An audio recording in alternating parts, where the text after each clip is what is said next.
ये second book का पहला चैप्टर है, chapter number 9, mechanical properties of solids. तो पहले हम सॉलिड्स की बात करेंगे बच्चों, बाद में हम फ्लूइड्स यानी लिक्विड्स और गैसेस की बात करेंगे इसके बाद वाले चैप्टर्स में। तो मैकेनिकल प्रॉपर्टीज ऑफ सॉलिड्स में हमको क्या क्या पढ़ना है, अगर हम इसका जो कंटेंट है इस चैप्टर में क्या कैसे इंपॉर्टेंट है, लिंक्ड है पुराने पोर्शन से आगे आने वाले पोर्शन से, वो सब डिटेल दी रहती है। देन हम डिस्कस करेंगे elastic behaviour of solids. For example, आप चेयर पर बैठे, चेयर जो है उस मान लीजिए लोहे की चेयर है और वो थोड़ी सी दबती है, या अलमारी है लोहे की अलमारी, उसके ऊपर उसकी छत पर आपने कोई भारी सूटकेस रखा, छत थोड़ी सी दबती है और जब आप सूटकेस हटा लेते हैं तो वो वापस अपने ओरिजिनल शेप एंड साइज में आ जाती है। It is called elastic behaviour. तो उसको हम डिस्कस करेंगे। स्ट्रेस एंड स्ट्रेन, बच्चों दो नई क्वांटिटीज हैं जिनसे आपको फैमिलियर होना है। नई फिजिकल क्वांटिटीज इंट्रोड्यूस हो रही है इस चैप्टर में। One is stress, another is strain. हालांकि इन दोनों वर्ड से आप फैमिलियर हैं, जैसे मेंटल स्ट्रेस एंड स्ट्रेन, जैसे बोलते हैं मसल स्ट्रेन, मसल में खिंचाव आ गया कहीं पे, तो स्ट्रेन जो होता है बच्चों वो परमानेंट होता है, ठीक है, इन जनरल। तो स्ट्रेस और स्ट्रेन फिजिक्स में इनका क्या सिग्निफिकेंस है और किस संदर्भ में किस रेफरेंस में हमें इसको समझना है, वो देखें। किन सिंबल से इनको रिप्रेजेंट किया जाता है न्यूमेरिकली, कैसे हम कैलकुलेट करते हैं स्ट्रेस और स्ट्रेन को, वो सब हम सीखेंगे। देन हुक्स लॉ, नाम सुना होगा आपने, Hooke's law. Within elastic limit stress is directly proportional to strain. तो रॉबर्ट हुक वो साइंटिस्ट थे, या हुक, जिन्होंने लॉ दिया किसके बारे में, स्ट्रेस और स्ट्रेन को लिंक करते हुए लॉ दिया। तो हुक्स लॉ हम पढ़ेंगे इसमें। और most important from this chapter is stress strain curve, most important. क्यों? बिकॉज हर बार आप देखेंगे एग्जाम में ये आएगा ही आएगा, स्ट्रेस स्ट्रेन कर्व आएगा ही आएगा, मोस्ट इंपॉर्टेंट। जब भी सिलेबस में आपके चैप्टर होगा, स्ट्रेस स्ट्रेन कर्व पर आपसे सवाल पूछा जाएगा। और बच्चों ये वो हिस्सा है फिजिक्स का क्लास 11th के पोर्शन में जो इंजीनियरिंग में भी आगे वापस से बना रहेगा। इंजीनियरिंग फिजिक्स में फर्स्ट ईयर में आपको फिर से पढ़ना है बच्चों, डिटेल में स्ट्रेस और स्ट्रेन को। Next is elastic moduli. Modulus एक टर्म है, दूसरी टर्म है मॉडुली। मॉडुलस का प्लूरल होता है मॉडुली। तो different three types of elastic modulus हम डिफाइन करेंगे। Bulk modulus, modulus of rigidity, shear modulus जिसको हम मॉडुलस ऑफ रिजिडिटी भी कहते हैं, और मॉडुलस ऑफ इलास्टिसिटी जिसको हम यंग्स मॉडुलस कहते हैं। तो यंग्स मॉडुलस, शियर मॉडुलस और modulus of rigidity and bulk modulus, ये तीन तरह की मॉडुलस। एक और इलास्टिक कांस्टेंट जिसको हम बोलते हैं पॉइजन्स रेशियो। नाम कोई एक बार सुन ले तो भूल नहीं सकता, पॉइजन, एस डबल आता है बस, ठीक है। तो Poisson's ratio. Next 9.7 is applications of elastic behaviour of material. अब लाइफ से कैसे लिंक होगा? मान लीजिए यहां तक आपने जो जानकारी ली आर्टिकल 9.1 से लेकर 9.6 तक, दिस इज प्योर फिजिक्स, यानी ये कुछ चीजें आपको बताएंगे। अब ये जो आपने सीखा नया content, how it is applicable in day to day life, हम उसका क्या रोल देखते हैं अपने आसपास, वो यहाँ पे आ जाता है। Applications of elastic behaviour of materials. Then finally summary, points to ponder, exercise, addition exercise. तो ये चैप्टर पहले कभी कब 2000 उस टाइम पर थोड़ा बड़ा होता था, यानी एक्स्ट्रा डिटेल्स में होती थी। अभी काट छाट करके छोटा हो चुका है काफी, यानी कुछ टॉपिक कम हुए हैं तो छोटा हो गया चैप्टर काफी। तो देखते हैं, स्टार्ट करते हैं बच्चों आज इंट्रोडक्शन से। आर्टिकल 9.1, आप अपनी बुक्स खोल सकते हैं, पेज नंबर, सेकेंड बुक का जो है पहला ही चैप्टर है 232। पेज नंबर जब आप देखेंगे कि 231 इसका पेज नंबर है, 231। तो एक्चुअल में ये पेज नंबर कंटिन्यूशन में है। 12th के एनसीईआरटी में भी ऐसे ही है, पार्ट 1 से पार्ट 2 में आप जाएंगे तो वापस से 1 से स्टार्ट नहीं होगा, कंटिन्यूशन में है पेज नंबर। तो इट इज 231, यानी 230 पेज की थ्योरी हम कवर कर चुके हैं बच्चों। It is a big achievement, है ना। आप अपने लिए खुद के लिए ताली बजा सकते हैं। Actually it is big achievement, आप एक बुक खत्म कर चुके हैं, ज्यादा कंटेंट कवर हो चुका है, अब बचा है कम कंटेंट। 9 10 11 12 13 14 15, अब कम कंटेंट में। तो let's start. In chapter 7 we studied the rotation of the bodies, वो हमने सीखा, and then realise that the motion of a body depends on how mass is distributed within the body. यानी हम किसकी बात कर रहे हैं? मोमेंट ऑफ इनर्शिया की। We restricted ourselves to simpler situations of rigid bodies. जब भी सीखना हम शुरू करते हैं तो शुरू में हम सिंपल केसेस से सीखते हैं, जिससे सब्जेक्ट में इंटरेस्ट डेवलप हो, और जब हमारी नॉलेज थोड़ी पक जाती है, यानी थोड़ी फैमिलियरिटी बढ़ जाती है हमारी उस कंटेंट से, तब हम उसकी डेप्थ में उतरते हैं। कोई सीधे ही गोताखोर नहीं बन जाता, पहले वो तैरना सीखता है सरफेस पर, फिर गोता लगाने की हिम्मत कर पाता है। सो a rigid body generally means a hard solid object having a definite shape and size, but in reality bodies can be stretched, खींची जा सकती हैं, compressed and bent। For example इस पेन की ही बात करें अगर हम, तो दिखने में ये क्या दिख रहा है? रिजिड सॉलिड, बट इसको खींच सकते हैं। अच्छा, कितना खींचा वो नापना है, तो वैसे नहीं दिखेगा, सेंसिटिव इंस्ट्रूमेंट्स की मदद लेनी होगी, तब वो बताया कितना नाप इसको नापेंगे। तो और इसको कंप्रेस कर सकते हैं, इसको बैंड कर सकते हैं, बैंडिंग दिख जाएगी इसकी, ठीक है, बैंडिंग दिख जाएगी, पर कंप्रेशन एंड एक्सटेंशन नजर नहीं आएगा। तो रफली रिजिड है और परफेक्टली रिजिड नहीं है। Generally means a hard solid object having a definite shape and size, but in reality bodies can be stretched, compressed and bent. Even the appreciably rigid steel bar can be deformed when a sufficiently large external force is applied on it. कभी आपने अगर सुना है या shows देखे हैं, एक शब्द आता है बच्चों, ब्रह्मचारी। आपसे बोलते हैं ब्रह्मचर्य का पालन करें, ब्रह्मचर्य में शक्ति है, ऐसे बोलते हैं। तो ये जो ब्रह्मचारी होते हैं, इनके शोज अगर आपने देखे हो, तो ये लोहे की रॉड को ये गर्दन की हड्डी से यहां लगाकर मोड़ देते हैं, इतनी पावर होती है। स्टील की थाली लेकर उसको चीर देते हैं। के बारे में एक कहानी प्रचलित है कि राजा का एक रथ जो है वो उन्होंने एक हाथ से पकड़कर रोक दिया था, और घोड़े खींचते रहे, पहिए हवा में चलते रहे, रथ आगे नहीं बढ़ा। ये थी शक्ति ब्रह्मचर्य की। सो यहां पर जो हम बात करें लोहे की rod, bodies can be stretch, compress and bend even, so rigid है, जैसे सरिया मटेरियल काम में लेते हैं, कैन बी डिफॉर्म मैंने सफिशिएंटली, आपने देखा होगा वो आरसीसी वाले उसको सड़क के किनारे आपने देखा होगा मोड़ते हुए। Large external force is applied on it, this means they are not perfectly rigid, ठीक है। और जो कोटा में आए हैं, तो हैंगिंग ब्रिज जरूर गए होंगे। तो बच्चों वो हैंगिंग ब्रिज जो नाम है उसको सार्थक करते हुए है, वो उस पे आप खड़े हो जाइए, जैसे ही कोई ट्रक देगा वो हिलता है बच्चों, and you can feel the vibrations on hanging bridge. So it is all about elasticity. Solid bodies are not perfectly rigid.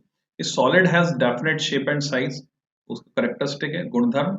In order to change or deform the shape or size of a body, a force is required. जब भी आपको shape या size change करना है तो force चाहिए। If you stretch a helical spring by gently pulling its ends, एक device आया करता था जिसका नाम था बुल वर्कर।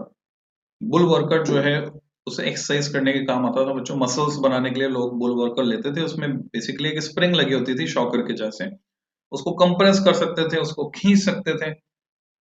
तो हेलिकल स्प्रिंग, जैसे आप देखते हैं मोटरसाइकिल का जो शॉकर होता है वो क्या है? हेलिकल स्प्रिंग है। या पेन रिफिल के आगे लगी हुई स्प्रिंग अगर आपने देखी हो तो हेलिकल स्प्रिंग है। By gently pulling its ends. Stapler में देख लें, स्टेपलर में अंदर स्प्रिंग लगी हुई है बच्चों, हेलिकल स्प्रिंग है जो प्रेस करती है, जिससे कि प्रेशर लगता है किस पर, पिंस पर, जो पिंस आगे आती जाती हैं, जैसे जैसे हम यूज करते जाते हैं पिंस आगे खिसकती जाती हैं। तो स्टेपलर को खोलकर देखेंगे अंदर स्प्रिंग मिलेगी। The length of the spring increases slightly, जब हम खींचते हैं, एक्सटेंशन होता है उसमें। When you leave the ends of the spring, जैसे रबर बैंड के साथ हम करते हैं, it regains its original size and shape. The property of a body by virtue of which it tends to regain its original size and shape when the applied force is removed is known as elasticity. तो अगर आपको note करना है तो starting यहां से होगी बच्चों। You have to write definition of elasticity. तो इलास्टिसिटी की डेफिनेशन ये बनती है, जब पूछी जाएगी तो इलास्टिसिटी की डेफिनेशन आप क्या बताएंगे, एज ए प्रॉपर्टी हम इसको डिफाइन करेंगे।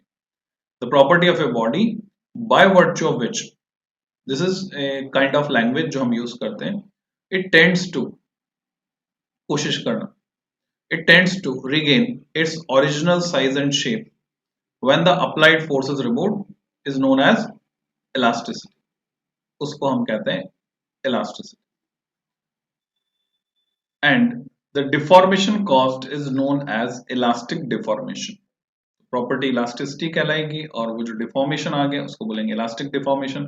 However if you apply force to a lump of putty और मड, लंप किसको बोलते हैं बच्चों, ढेर को, जो ढेर है उसको बोलते हैं लंप। जैसे कि आपने गौर किया हो, कांच को खिड़की में लगाने के लिए, कौन सी, लोहे के फ्रेम वाली खिड़की में लगाने के लिए हम वहां पर एक मटेरियल होता है सॉफ्ट, हाथ में ले सकते हैं। जैसे आप क्ले यूज किया, आपने क्ले कौन सी वाली, मोल्डिंग क्ले, खिलौने के अलग अलग शेप बनाने के लिए, उसी तरह का मटेरियल आता है, उसको बोलते हैं putty. So it is putty, जो जैसे शेप देना चाहें वैसा दे सकते हैं। जैसे बचपन में आप आटे के लोहे से गोलियां, चिड़िया, अलग अलग शेप बनाते थे, तो वही। However, if you apply force to a lump or putty or mud, जैसे मिट्टी से कुम्हार घड़ा बनाता है, दिए बनाता है, they have no gross tendency to regain their previous shape and they get permanently deformed। इसलिए बोलते हैं ना कच्ची मिट्टी, कच्ची मिट्टी मतलब उसे आप कोई भी शेप दे सकते हैं। Such substances are called plastic and this property is called plasticity। Putty and mud are close to ideal plastics। ठीक है, वैसे परफेक्टली आइडियल तो कोई नहीं होता, परफेक्ट कोई नहीं होता, आइडियल प्लास्टिक के near about. The elastic behaviour of materials plays an important role in engineering design. ये हम आगे जाकर सीखेंगे इंजीनियरिंग डिजाइन। जैसे मैं आपसे कह रहा था कि इंजीनियरिंग में फर्स्ट ईयर में ये चैप्टर फिर से आएगा, आपके ये सारी डिटेल फिर से आएंगी। तो अगर अभी अच्छे से सीख ली तो वहां पर आप क्लास में बन जाएंगे हीरो, बिकॉज आपको सब पहले से पता होगा। आपसे पूछा जाएगा डिफाइन स्ट्रेस, आप तुरंत हाथ ऊपर करके स्ट्रेस डिफाइन करेंगे, पूरी क्लास और लेक्चरर को आप इंप्रेस कर पाएंगे। For example, while designing A building, knowledge of elastic properties of materials like steel, concrete, etc. is essential। नहीं हो तो क्या होता है, कल रात को हादसा हुआ बच्चों कोटा में, निर्माणाधीन पुल, the bridge, the flyover under construction, उसकी 2 स्लैब्स गिर गई और उसके नीचे बहुत सारे मजदूर दब गए, गंभीर रूप से घायल हो गए। मरा कोई नहीं अभी तक, भगवान का शुक्रिया, अभी तक कोई मरा नहीं है।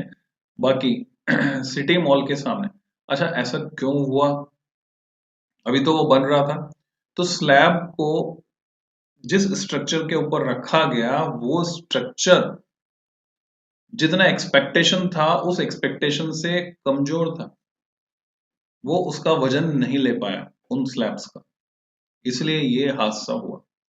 इसका मतलब जो भी डिजाइनर वहां इन्वॉल्व है या जो व्यक्ति उस डिजाइन में इन्वॉल्व है, उसको उस मटेरियल की स्ट्रेंथ का पूरा पता नहीं था, या फिर जिस मटेरियल का इस्तेमाल वो सोच रहा था उससे कोई घटिया मटेरियल वहां इस्तेमाल हुआ जिसकी स्ट्रेंथ पुअर थी।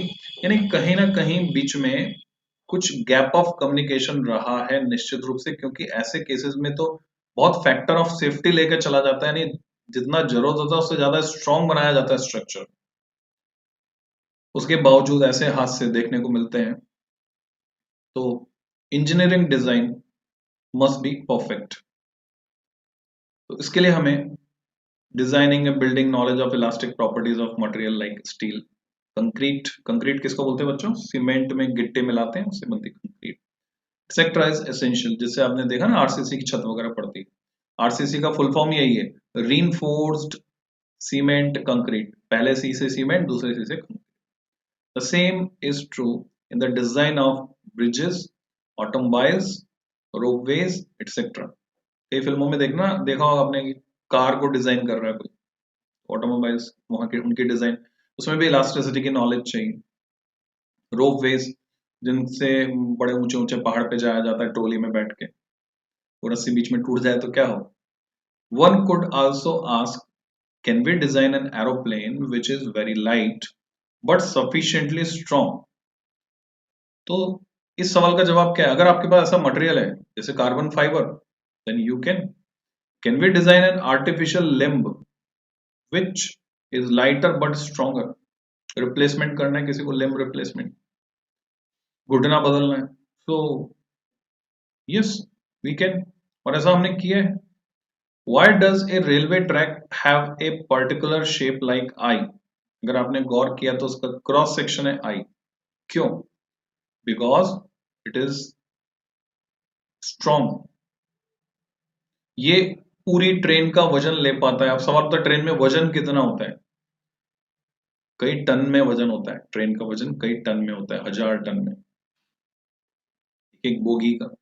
वाई इज ग्लास ब्रिटल, कांच टूट जाता है, ब्रिटल है, वाइल ब्रास इज नॉट, तांबे की ग्लास सॉरी पीतल की ग्लास गिरेगी नहीं टूटेगी, कांच की ग्लास गिरेगी टूट जाएगी। ब्रिटलनेस, ब्रिटलनेस का उल्टा होता है डक्टिलिटी, जैसे इलास्टिसिटी का उल्टा प्लास्टिसिटी, ब्रिटलनेस ये फिर से एक प्रॉपर्टी आ गई इन टर्म से आपको फैमिलियर होना है, इसका उल्टा होता है डक्टिलिटी।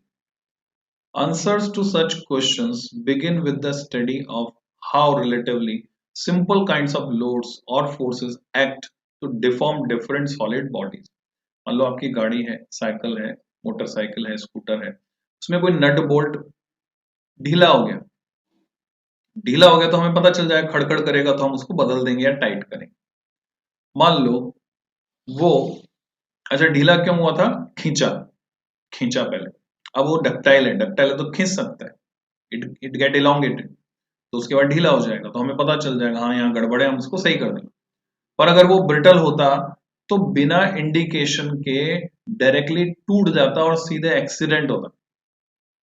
तो हम ब्रिटल मटेरियल के नट बोल्ट कभी नहीं बनाएंगे, आपने देखा हो तो कांच के नट बोल्ट नहीं बनाए जाते, चाहे वो कितना ही मजबूत कांच हम बना लें, पर वो ब्रिटल है तो उसके नट बोल्ट बनाना फीजिबल नहीं है, ये शब्द काम आता है बहुत, फीजिबल, फिजिबल नहीं है। किसके बनाएंगे, माइल्ड स्टील, स्टील के बनाएंगे जिसमें टूटने से पहले इलोंगेशन होगा, खींचेगा वो लंबा हो जाएगा, हमें पता चल जाएगा हाँ वो ढीला हो गया, पे कुछ गड़बड़ है।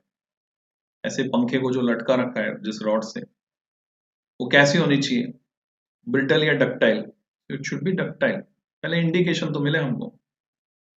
Okay. Answer to such questions begin with the study of how relatively simple kinds of loads or forces act to deform different solid bodies. In this chapter, we shall study the elastic behavior and mechanical properties of solids, which would answer many such questions. तो बहुत सारे interesting details आपको पता चलेगी, पटरियों के बीच gap क्यों रखा जाता है ये भी पता चलेगा बच्चों इस चैप्टर में, और हम बहुत सारे डिजाइन कंसिडरेशंस को डिस्कस करने वाले हैं, पहले इन प्रॉपर्टीज को समझेंगे उसके बाद। सो आई थिंक इस वीडियो में इतना ही, कोई जल्दी हमको नहीं है बच्चों,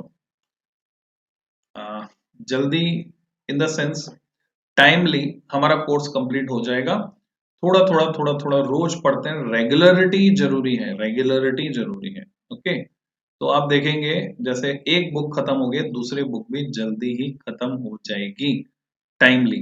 इट विल गेट कंप्लीटेड। तो जल्दी ही मिलते हैं बच्चों नेक्स्ट वीडियो में। Till than happy learning.